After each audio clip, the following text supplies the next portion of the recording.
Officially দিন, এগুলো of রাখা মানে মানুষকে হেনস্থা করা।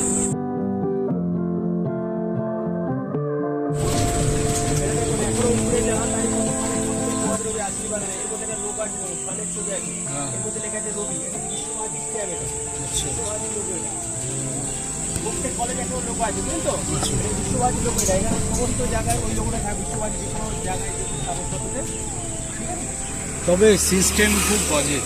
অফিসিয়ালি দিন, এগুলো অফ রাখা মানে মানুষকে হেনস্থা করা। এগুলো অধিকাংশ মানুষই জানে না যে এই বারগুলোতে এখানে বন্ধ থাকে। এবার মানুষ পয়সা খরচা করে এখানে এসে যদি এইভাবে বা আউটসাইড দেখে চলে যায়, ইনডোরে কিছু যদি নাই দেখতে পেল, তাহলে তার কি বা শেখার আছে আর কি বা জানার আছে। তার মানে অর্থাৎ স্টুডেন্ট ছাড়া, স্টাফ ছাড়া কেউ বিষয়গুলো অবগত না। সিস্টেমটা খুবই বাজে।